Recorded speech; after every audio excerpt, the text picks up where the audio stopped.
Hello, everybody. Thank you for joining me in this video, watching this video. Uh, what I want to talk about today is America's drug problem. There's a couple of different things I'm going to throw in here because there's no one simple fix to this problem. Is it this problem has to be attacked from many different angles. So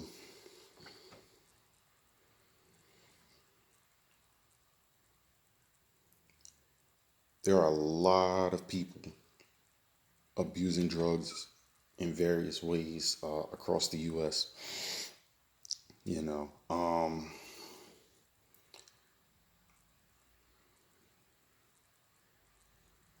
one of the things that we don't do, um, well, let me back it up a little bit.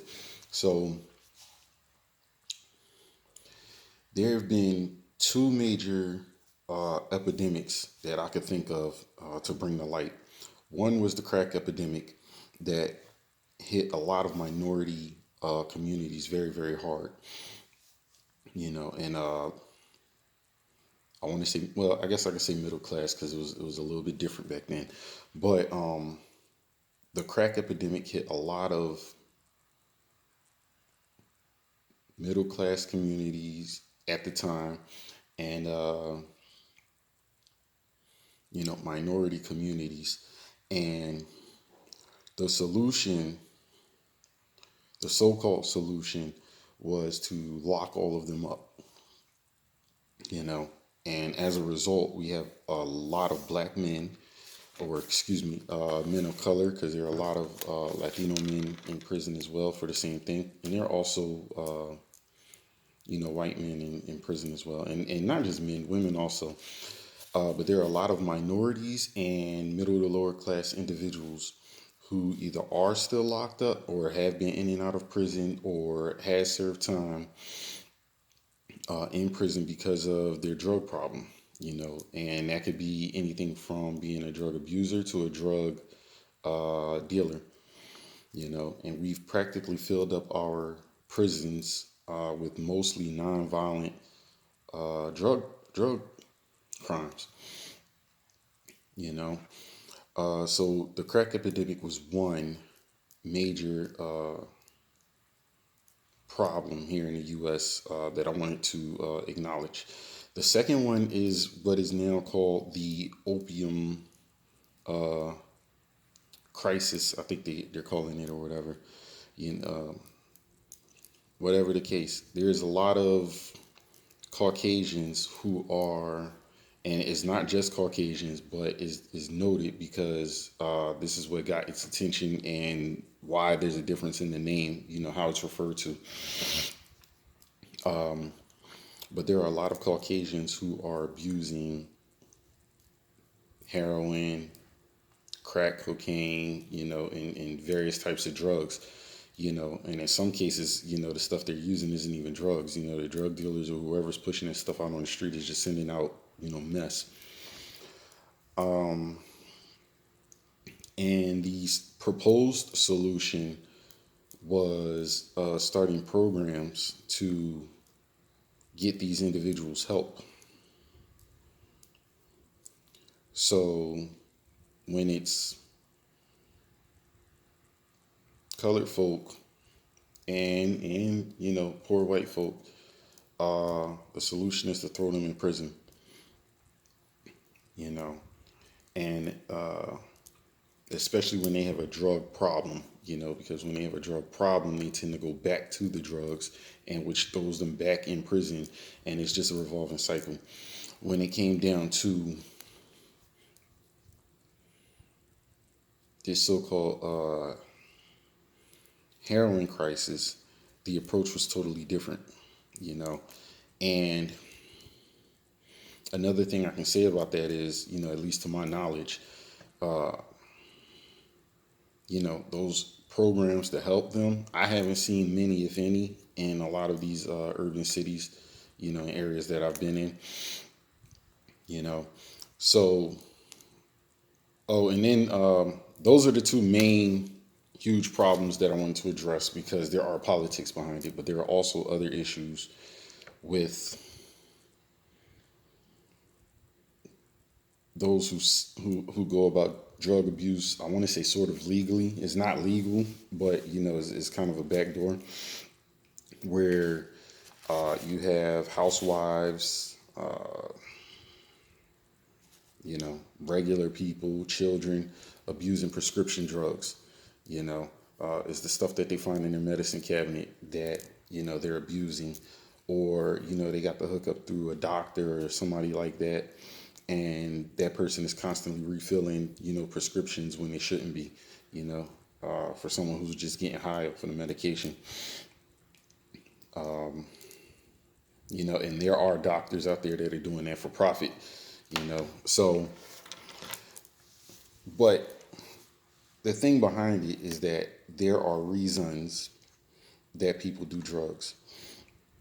You know, some people try it and they get hooked, for life or whatever.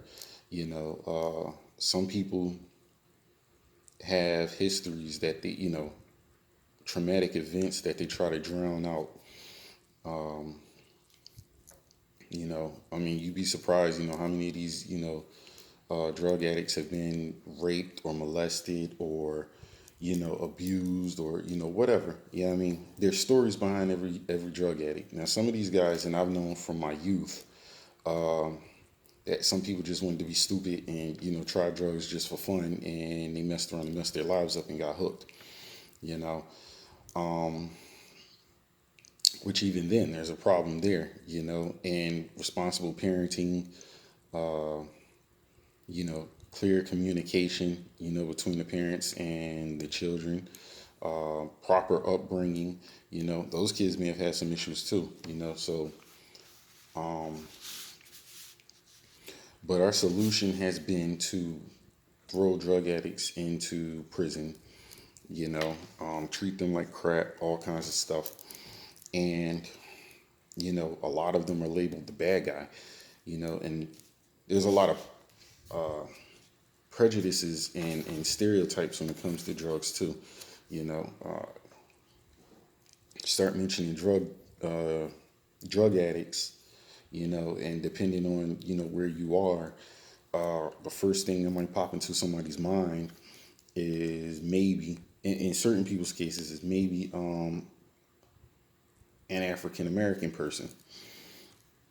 I mean, we're the faces, or we were the faces during the 80s and 90s that you saw on television when the police and the DEA were,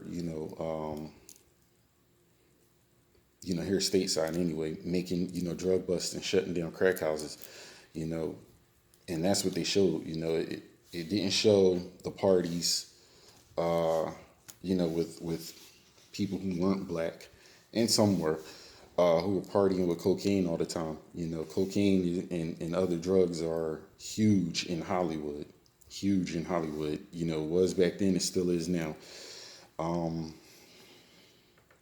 even in the sports world. But there's a reason, that people get hooked on these drugs, and if we can get ahead of those problems,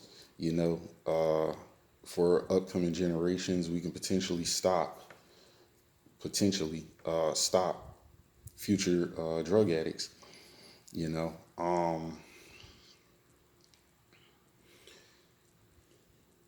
And for the drug addicts that are here now, they need help. Just kicking the drug alone ain't going to do it. I mean? A lot of times there's a psychological backing to taking those drugs or, continuing to use those drugs. And then you got to realize, that stuff kind of controls your mind a lot. So some of these people may have been fine going into, starting drugs or whatever. Maybe they started off on something light and then things happened in the process, of being high, getting raped, being drugged with a different drug. I know of people who have, they were pot smokers, and then the next thing you know, they're smoking something that was laced, and now they're on the stronger stuff, and you mess around and get high on the stronger stuff, and you mess around and get raped or whatever. Which is crazy because I've known of people doing similar stuff like that. Using pot to get sex and all that crazy stuff, whatever. But my main point is that there's a lot behind why people start using drugs. There's also issues with why so much drugs is getting past so many different levels of so-called drug enforcement. We have DEA agents, all through Central and South America. We have FBI all over the place.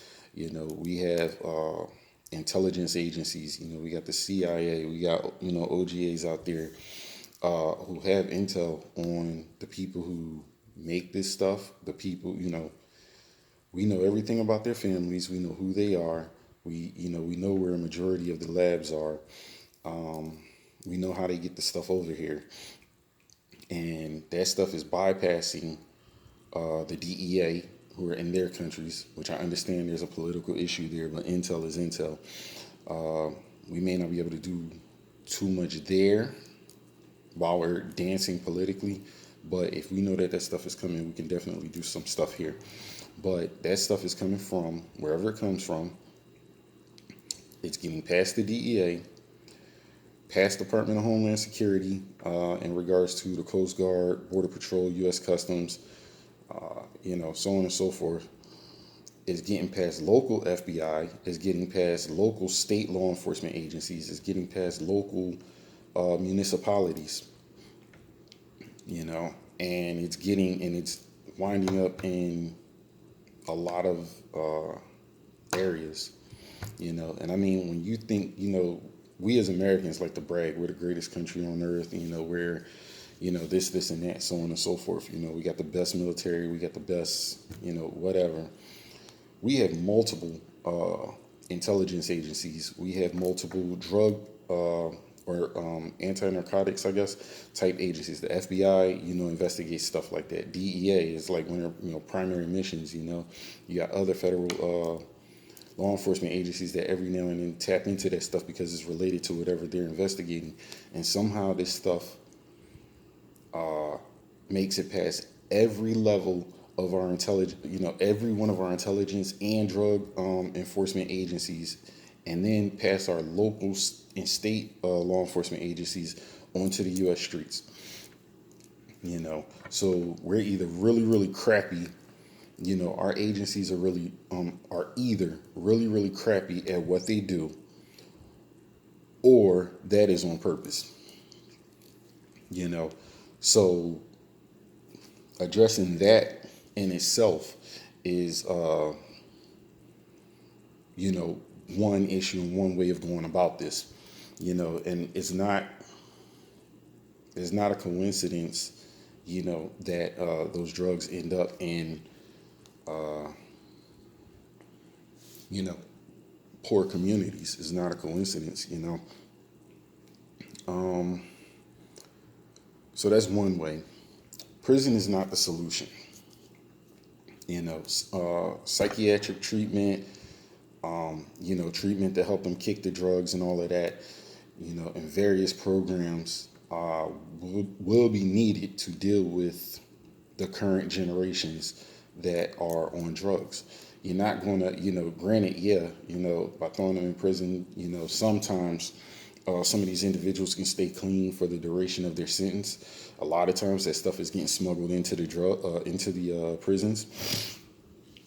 And, even if they stay clean, once they get out and they go back into the same circumstances, or, they're still suffering from the same problem, they revert back to using those drugs and they end up back in prison again. So, we got to deal with, the mental, the spiritual part, there's a lot behind why these people are doing drugs, so we have to do that. And currently there aren't enough programs, and there aren't enough programs.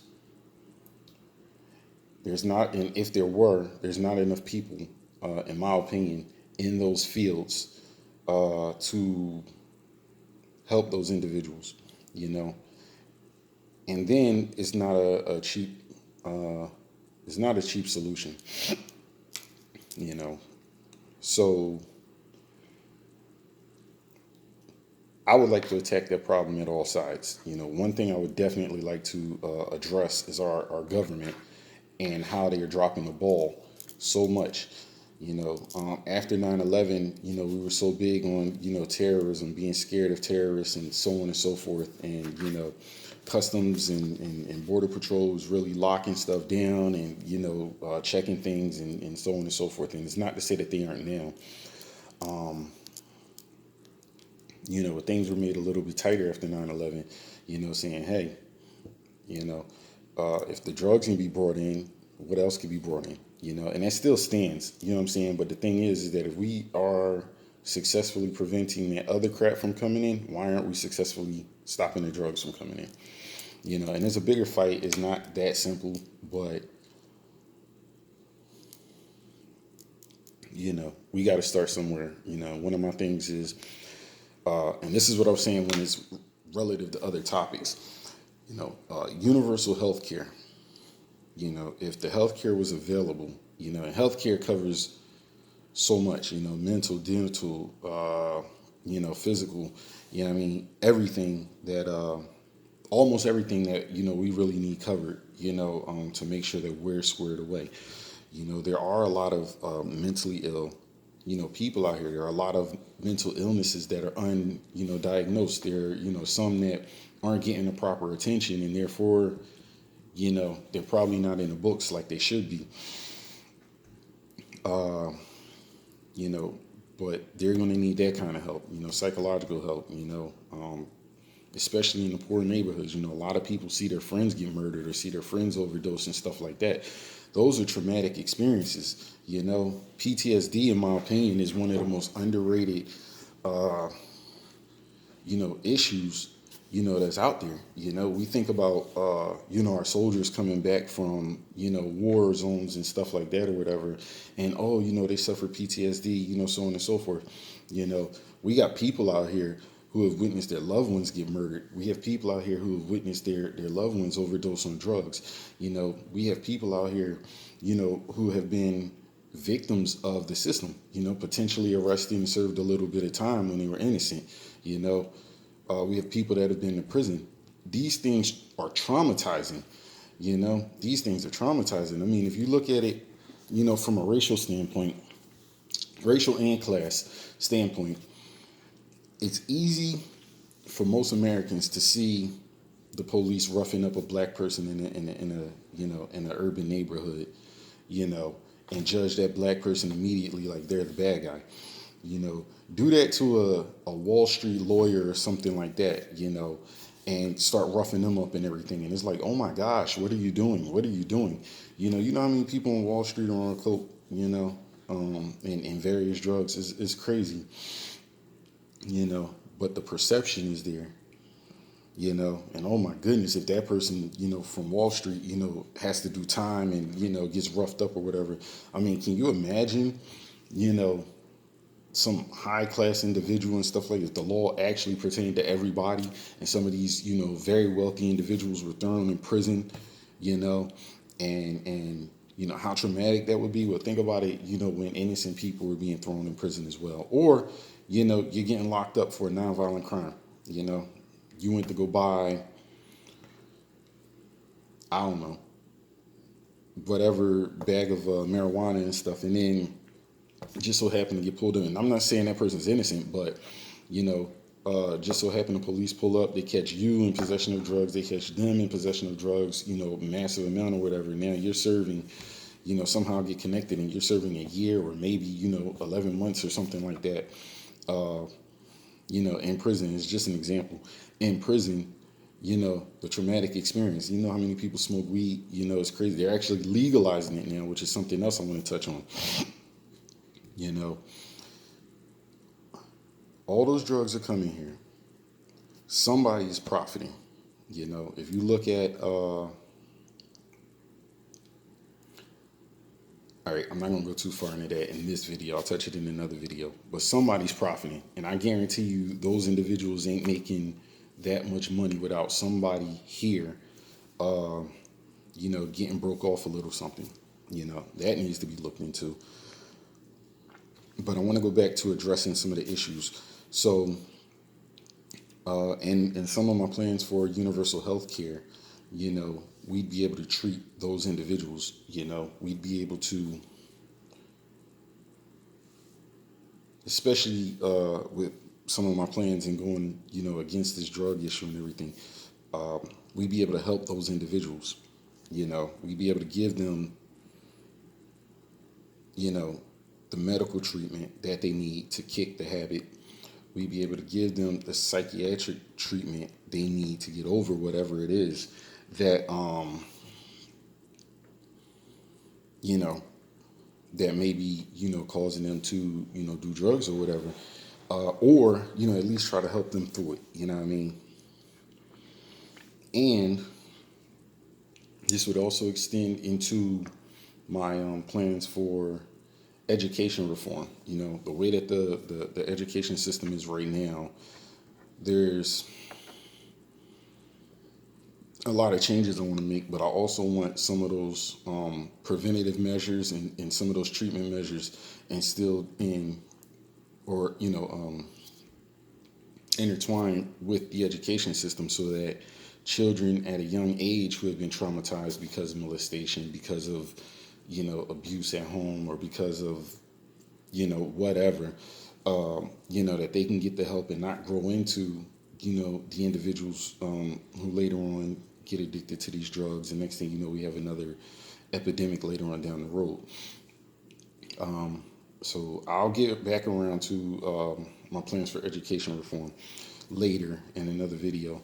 But if we look at how much money is going out, there are multiple cartels throughout, the world, not just in Central and Southern America, but there are cartels throughout the world. They won't call it a cartel because it's American, but there are American cartels here stateside, with American citizens running them. There are multiple cartels in Mexico. There are multiple cartels, down in the Colombia area and even other areas. And when you take into account that the majority of those cartels are multi-billion-dollar companies, so to speak, multi-billion-dollar organizations, you have to, take into consideration. Granted, we're not their only their only source of funding. We're not their only clients, but we are a large portion of, their funds. We send a lot of our money down there. If we could really address this drug problem, think about how much more of that money is still within our communities. The money that could go towards rebuilding, a lot of these communities, the money that could be circulating, to help our economy,